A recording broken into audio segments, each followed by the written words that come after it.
Wolfenstein 2. Matt, how much time have you had with this? Like 3 hours, like not a ton. I've gotten through the opening stuff, and I'm like halfway through the first mission on American soil. Okay. In New York. I have to say, this is one of the most brutal games I have ever played. Yeah, it's. I mean, the first game was dark and violent, but this one's like doubling down on it, and it's vicious, really. It is vicious. I streamed a little bit of it the other day, the first like 90 minutes of the game or whatever, and I don't know if some people may have watched the Hangout or maybe some of you didn't, but there is a cutscene in the first like 40 minutes of it that is just so freaking burly, man. Like, I assume the flashback you're talking about. Well, the scene with the big cyborg.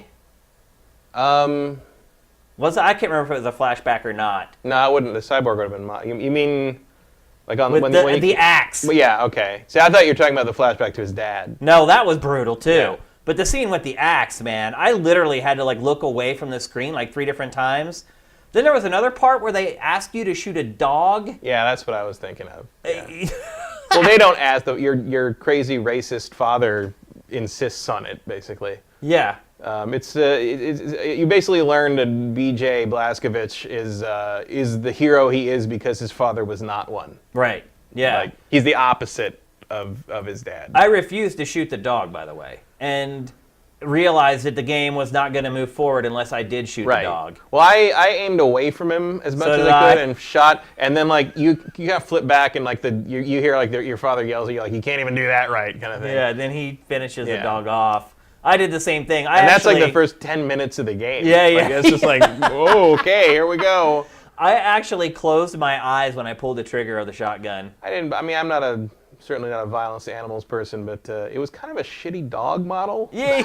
Like, I didn't mind that much. It was like the dog was a different resolution than the rest of the game. Yeah. Maybe that was just my computer. I don't know. But and then the scene with the axe. I mean, that one was like that early. I mean, the violence level of the axe movement is about what I expected, but the aftermath of it is I mean, they want you to hate this villain, and they're doing it's the same villain from the majority of the first game, back again. And she's a terrible, even for a Nazi, she's a terrible person. Like, you're already starting at -100 here, but like she just is pushing it and pushing it and pushing it. And that's what I said on the stream was a lot of games fail to make you hate the enemy or the antagonist, and no problems here. I hated her right from the get-go, and now that I've played 6 or 7 hours of the game, that hasn't gone away at all.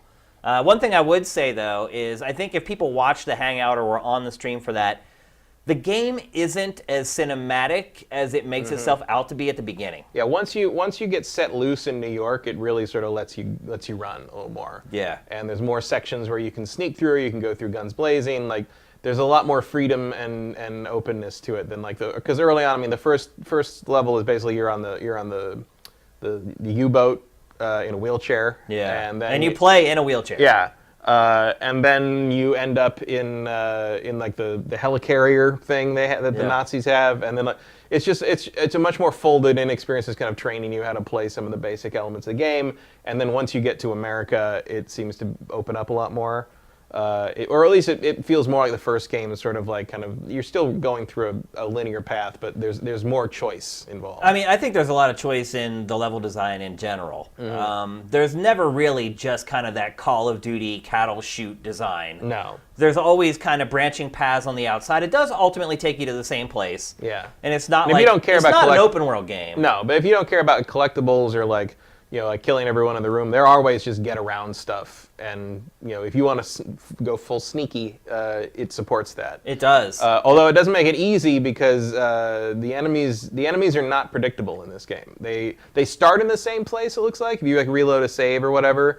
But what they're going to do is very up in the air, which makes it more difficult, but also more like believable. Yeah, I mean, on the stream, I had to replay one section of the game several times over. And every time. I mean, sometimes one enemy would do the same thing, and you would go, "Oh, okay, it's the same as last time." This here you can see. This is the scientist's pet cat took his Monkey. pet cat's head and grafted it onto a monkey. Yeah. Because the cat had cancer, Right. and like, it's an incredibly strange like thing they've created here. But like as someone who like lost a cat to cancer this year, like part of me is like, I like this guy. I would do like, that. I'm down with this dude. And a great thing is like this is also like really clumsy foreshadowing because like when you hear this because BJ is basically his body's screwed up from all the damage it took in the first game. Right. And when you leave this scene, you turn around and there's like a muscular headless body bubbling in a clone tank thing. Yep. I'm like, oh, I think I see where we're going. Yeah, with yeah, this. exactly. Well, it is foreshadowing because Yeah. you can tell that because he can't walk Right. without his the suit. power armor. Without thing. the power yeah, he's got armor, like yeah. this super future power armor that this guy's secret society has basically the secret society invented it in the 1800s or something. Right. So the technology is much more advanced in this world. I love the tech in this game though because Yeah. it's kind of this crude like 1940s, 1950s. it's almost a borderline steampunk Well, yeah, stuff. it's generally called diesel punk. Okay. That makes sense. In fact, there are actually enemies in the game that are referred to as diesel powered. Gotcha. That you can mess with them. Like if you sneak up, instead of auto killing them, you can pull the tubes out of their stuff and it'll leak fuel, and you can set the fuel on fire. Like they leave a trail. Basically, you can set it on fire and blow them up when they reach other enemies, and like set up ambush, like basically traps that way. Yeah. There's a lot of fun stuff you can do with that. And the game is challenging. Mm-hmm. It's I think there are Many difficulty levels. There are like 7 Yeah, difficulty six or settings? 7. One of them that which is not, it has to be unlocked. I think it'd be the top one, which is actually named Mein Leben, Right. which is my favorite thing the Nazis would scream when they die in the original Wolfenstein 3D. Right, yeah. Mein Leben. Mein Leben. And there is actually a version of that in this game. There's an arcade game in the cantina in the U-boat that they use as a base, and you can play Castle Wolfenstein, which is like the Nazis won the war 1960s version of Castle Wolfenstein 3D, except everything is like you. Like BJ is the Hitler in that game, and you are playing against like him. evil US GIs, but they're still speaking German because it was made in Germany, I guess. But so that's kind of fun that's in there. And BJ even comments, I'm like, wow, the graphics are amazing. It's like you're really there. It's like, there's a lot of really clever stuff in this game. It is. There is. And I played on the default difficulty setting that was there whenever I booted it up. It's like the second of 7. Yeah, I'm on. It's not. I think it's Bring It On. I think that's normal. I don't remember the name of it at all. There's like, Don't Hurt Me, Can I Play Daddy, Bring It On, and something else. And I think I'm on Bring It On or whatever, something else. So you're playing on way harder than I am. I think one above where you are. I mean, even on my difficulty setting, you die after just a couple shots. Yeah, you also like early on in the game because you're in the damaged body, your health max is at 50. Yep. You can overcharge it above that, like in the first game, you can go over 100. And then it counts down. Yeah, and it counts back down to 50. So you actually are working with less life than 100%. So yeah, early on in the game, you are actually more vulnerable. And the armor you can get up to, depending on where your health is, you can get higher armor levels. Mm-hmm. So I think if you're 10 or under, your armor can go up to like 200 or something like that. 200 is the max armor. Yeah, I think that's what I've discerned from my time playing it. So there's not a lot of health, so you get shot a couple times, you go down. Yeah. The checkpoints it are will pretty regenerate generous. up to back To up 10. to up to no, it does it in like increments. Right. So like It'll like go up increments of 10 a or max something. of 9, I guess, from where it starts. So if you drop below 40, your new maximum is 40. Until you get another health pack. Yeah, and if you're at 42, it'll go up to 50, so to Right. speak. So it is kind of an interesting system. I haven't played a game in a long time where you pick up health, pick up armor pieces. Mm-hmm. In that way, it's kind of a little bit of a throwback. Yeah, but it does auto pick up some of it. If you walk over it, but the first game did not do that. You had to pick everything up. Yeah. Because I just replayed the first like half of the first game last week or the week before to kind of prepare for this. And this one also keeps the upgrade system from the first game, which I really liked, which is instead of like gathering points or XP or something, each ability basically you have to do an action over and over. And like whatever that action is will usually be related to what the upgrade is. So getting headshots, if you get early on, you get 10 headshots, you get a percentage bonus to the amount of damage you do when you're looking down the sights. Yeah. Stealth kills. You get a certain number of stealth kills. You move faster when you're crouching, that kind of thing. And so it's more like it's rewarding you and upgrading you for how you like to play. Yeah, and I really love that like whole concept. And the other nice thing about it, and this is true in the first game as well, if you die after doing something, one of the target actions, you keep that target action. Yep. You do not. You're right. Which does also mean you can just reload autosaves and scum it. But like, if you want to do that, you want to do that. It's a single-player game. Who cares? Do it how you want to do it. And that's what I want to say. It's a great single-player game. Right. Well, I mean, for all the screaming about, it's like, oh, single-player games are dead. 3 amazing single-player games came out today. I know. It's pretty And in funny. fact, Machine The Games irony. said they refused to add multiplayer to this game. Yeah, their reasoning I thought was kind of garbage, but... I think they're only so big.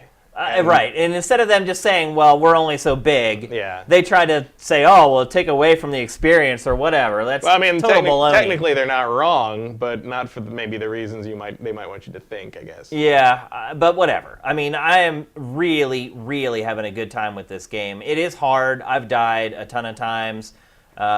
It teaches you to really learn how to play it, though, but you also have choice in how you play it. I have not really tried to stealth too much. There are some sections of the game where it kind of forces it on you because you really can't get through it. Because what it does, the game has... There's places where it's smarter to do that, that's for sure. Right. Because the game has kernels. And basically what happens is when you get near a kernel, an icon will pop up showing you how far away he is. And if you're detected, the kernel will go and throw an alarm. And then you just get flooded with enemies. And they keep coming until you finally kill that kernel. And so in some ways, like some of the kernels are set up so that you can't actually shoot them without using stealth, but some of them are set up so that you pretty much have to use stealth to get to them. Because if you try to go in guns blazing, there's like 40 guys, and And they will kind of instantly know. Like one guy yells, and suddenly if someone sees you and goes "what," and you kill them, it won't spread. But if someone manages to yell or shoot, everybody will be like, you'll see the little red thing on the little commandant indicator spread. And there is an ability that delays that. I believe it's every time you kill one of the commandants, he drops an Enigma code fragment. And one of the upgrades is the more of those you get, the more time you have before the alarm gets set off. But it's the increments it goes up in as you level up is 0.2 seconds. Yeah. So your maximum bonus time, I think, if you fully max it out, you have 1 more second to do it in. And that is one criticism I would kind of level at the game in general, is that I didn't really feel a lot of the upgrades all that much. Because you can also find pickups that give you upgrades. You can find upgrades for the weapons, yeah. Yeah. And some of the upgrades for the weapons are great, like the silencer on the pistol, or the doubling of the ammo battery for the laser gun that melts walls and people. Yeah. The armor penetration is what I chose for my main assault rifle. And some of them are But I didn't really less see impressive. hardly any difference in it at all. Maybe it's because the enemies are scaling and the enemies are becoming more challenging and they have better armor. But one of the first upgrades I did was armor piercing, and I really couldn't tell the difference. The enemies do take a good amount of bullets to go down. Yeah, I wouldn't call them sponges. But No, headshots will drop them, but yeah, if you're hitting center mass, there's a good chance that, because you got to plink off a bunch of armor first a lot of times. Yeah. And the nice thing is it's very satisfying to do that. Yeah, well, the other nice thing is a lot of that armor you can pick up and use as armor for yourself. So there's a reason to do it, but. Yeah, it's there's a lot going on here, and it's also fun. Like if you have a silenced weapon, you can plink the armor off a guy's back, and he'll be like, "What was that?" Yeah. Oh, I guess it was nothing. It's like, no, I think you should probably look harder on that one. Yeah. I'm having a ton of fun with this game. It's kind of our job to tell people whether they should buy it or not, though. And I got a free code. Would you recommend someone buy this at $60? I mean, if you're looking at this and it appeals to you, yeah. I mean, it's about the most fun you'll have doing a man shooter this year. That's not multiplayer, I would think. Yeah, I mean, the other thing I would say too is we were kind of talking about how gratuitous it is. It's not ugly gratuitous. No, it's trying to build a tone, and it does it. It does it. Definitely. I think it knows what it's trying to do and trying to be, and I think so far at least it's getting there. And it doesn't feel like it's trying to just be like, hey, check it out, and it's cool. It's like, no, you're supposed to feel like this stuff is terrible, and that's supposed to motivate you to, get on the side of the heroes and get revenge and get out there and kill these guys. Yeah, I can remember a game. As BJ himself says, you can do a lot with a hatchet and a Nazi. Yeah. That's what he says when you pick up the hatchet for the first time. And indeed, there's a lot of I mean, maybe it's the power armor, but I mean, he's cutting people's legs off while they're standing there in one swipe. I mean, this man is very strong. Oh yeah, there's a lot of disembodiment, so to speak, in this game. A lot of limbs flying all over the place. And maybe before we move on, we should talk about the visuals a little bit. Obviously, everyone's getting to see what it looks like. They've just watched about 20 minutes of gameplay of it. But what are your impressions of the visuals in this game? I think it looks good. It's not like mind-bogglingly. I mean, I'm playing it on some high, some ultra on my PC. It's it's some of the shaders are more advanced than others, and it's not. It chugs a bit if I use the wrong settings. I feel like the ultra settings on this are kind of future-proofed a little bit. It'd be kind of like putting super sampling on The Witcher 2, whereas is to keep it looking good later. But I think it looks good. It looks better than the first one. Yeah, for sure. And there's a lot of detail on the character models and their costumes and armor, and like you can see here, the environments are very cluttered and very detailed, and there's not a obvious path. I've gotten lost a couple times. So have I. Even in a linear game like this, I got lost. I mean, you look at all the detail in this mangled environment here. Yeah. There aren't a lot of games that do this, and there are certain parts too where the environment shifts, so you don't kind of know which end is up for brief moments. There's really no garbage in this game, quick time events. Stuff can happen, stuff can come out of the ground, stuff can drop out of nowhere. I mean, you're never totally safe. I never feel safe in this game, ever. And I like that. Mm-hmm. I don't know if I could grind through this game and play the whole thing in a day or one or two settings. I feel like I've enjoyed it playing it 3 or 4 hours here and there. And I also enjoy that, and this is a continuation from the first game, but they really turn BJ into kind of a kind, introspective man. Yeah. In this. He's constantly whispering to himself deep truths and stuff. Yeah, he's a little less meatheady in this one. Yeah. I don't know if I like it or not, though. Yeah, he's not. Some of the stuff that he mutters, he's basically. I'm not going to spoil who he's muttering it to, but. Well, he's in a very fatalistic place in the beginning of this game. I'm wondering how far that's going to go. Yeah. Because clearly there's more to. I feel like there's a lot more to this because I played through. I didn't get to New York yet last night, but I played through to the end of the level before that, and I saved and I quit, and I looked at my save file and it said I was 2% complete. It's a big game. There's meat here. There's meat on this bone. Yeah, I mean, reviews have said it's 15 to 18 hours or something like that, which for a single-player campaign in a first-person shooter, that's unheard of. Oh yeah, I mean, Titanfall 2's was really good too, but it was 3-4 hours. Yeah, so. I mean, generally the average is probably 6 hours for a first-person shooter, and this is more than double that. So, I don't know. When I think about whether people should buy this or not, I think a certain type of player should buy it. Yeah, I mean, look, if you lament the kind of the vanishing single-player game. This is something to support, I would say, because it's a full-price game, but it's a full-length 15-hour experience. There's no loot box stuff. There's no microtransaction stuff. There's a season pass, but you get the full story here. That's a separate thing, I think. There's a lot of meat on it. There's a lot of stuff to do. There's replay value, I think, in the various difficulty levels and the intelligence of the AI. That to me is kind of its best selling point as far as replayability. Yeah. Is that the enemies never do the same thing twice. I will definitely play this again on a harder difficulty, I think. Maybe not immediately, but I think... I don't think I'm going to have time for the next couple months. But I think sometime next year I will boot this up again. Yeah, I think if you're a fan of old school shooters, if you really like Doom... Yeah. This is kind of a very similar game. The game, by the way, is fast as crap. Very fast, yeah. I mean, not just the fact that the frame rate is blazing, which it is, but your movement speed is really, really fast. Yeah, because the power armor gives you you can cover a lot of distance fast. Basically, if you see a guy 100 yards away, you can probably sprint to him and melee kill him before he can get his gun up. No, you're right. I like that about it too. It makes you make tough decisions at points. And sometimes I get him, and sometimes he gets me. Yeah. And sometimes while you're going to get him, somebody else sees you. Yeah. Or the guy around the corner you didn't see before is just emptying a gun into you while you're doing your melee kill. And one thing I would say about this campaign, well, that's all it's got, but is that I do get shot by enemies I've never seen. Which in most modern first-person shooters, that never happens. Because you always know the direction enemies are coming from. And I get outflanked in this all the time. I'm concentrating on a couple guys behind a pole. Next thing I know, some guy comes up from behind me and shoots me in the head. Yeah, they move around you pretty effectively. It's kind of like early Halo kind Yeah, of it is a little bit like stuff that, where it's yeah. like they're trying to get around you, they're trying to figure out how to subvert what you're doing that stops them from getting a clear shot at you. They yell at each other. They do, yeah. About get out of my way, you're in my shot kind of thing, and they are. That's the thing. Is it's not just banter. You look and that guy ran in front of the other guy. Yeah, and you can't shoot through them either. Those bodies are really there. So there's some instances where I kill somebody, he lays down, and then someone's coming up the stairs.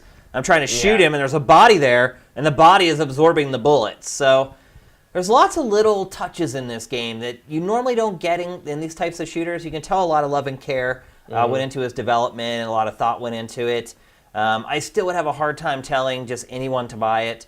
I do think it's kind of for a specific player. Yeah, but I do think if you look at this and you like what you see and you think it looks interesting, it is what it is. It is what it says. Go buy it. It is what it says. There is no deceit in this game's marketing. Basically, it is. You are going to brutally murder Nazis in hard, very creative ways. In very creative ways, in a hard-fought diesel punk campaign to take back the U.S. of A. Yeah.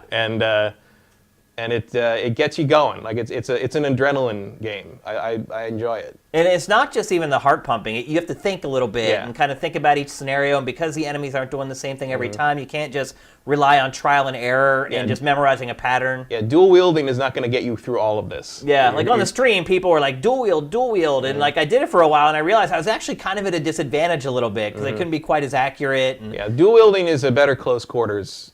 It works well against the heavies, essentially.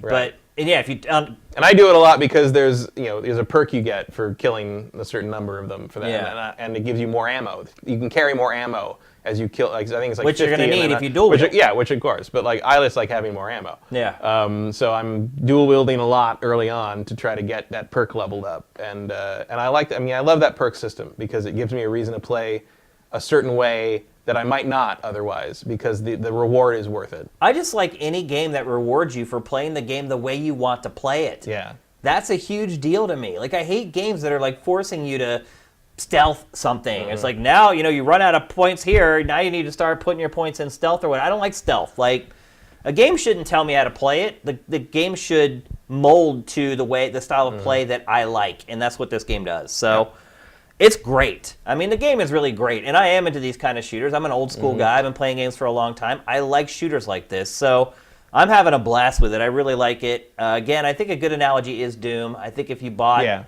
the latest Doom and you really like that, I think you're going to like this. Whereas Doom was gory and demonic, this is gory and vaguely historic. Yeah. Historic in the way that, I don't know, The Prestige is historic. Right. There's some Tesla shit going on here. As you can see with the electric weapon that disintegrates people. Yeah, and doors. And doors. Certain marked walls and doors you can disintegrate with your laser kreuz or something like that. I don't remember what it's called. Not a lot of puzzle solving in this.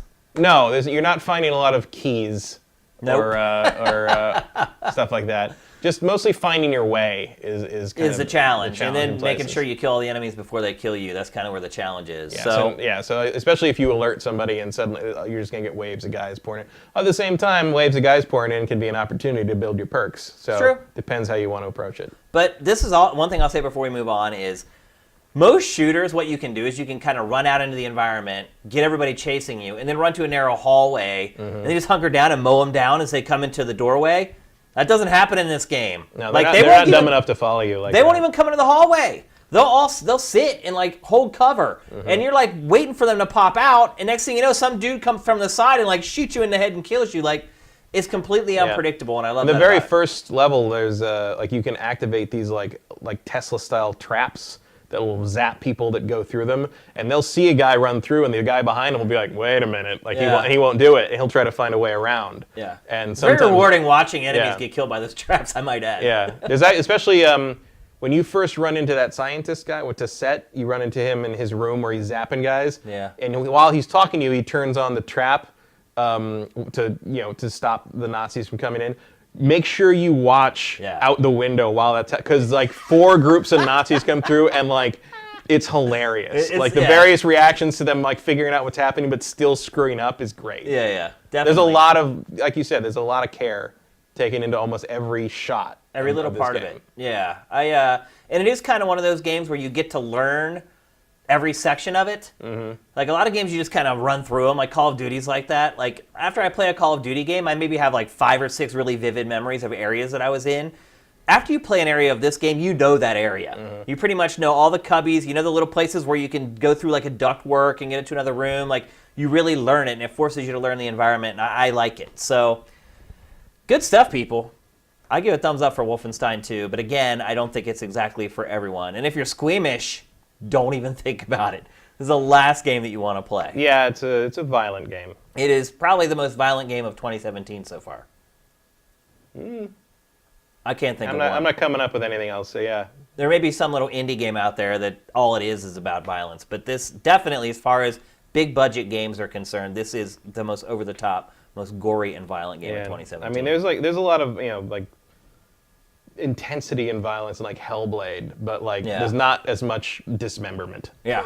Like and and there's no game in this year either where I hate the enemies as much as I hate the enemies in this one. They're easy to dislike, not just even because they're Nazis. Right. Well, that's the nice thing about it is, well, not one of it is nice, but like Machine Games did not simply rest on the fact that, they're Nazis, so that's enough. Yeah. They're like, no, we need, kind of like the red, like it was like a Red Skull kind of thing in Captain America. It's like, we need a Nazi who's the worst Nazi. Yeah. And I think they're getting there. I think they nailed it.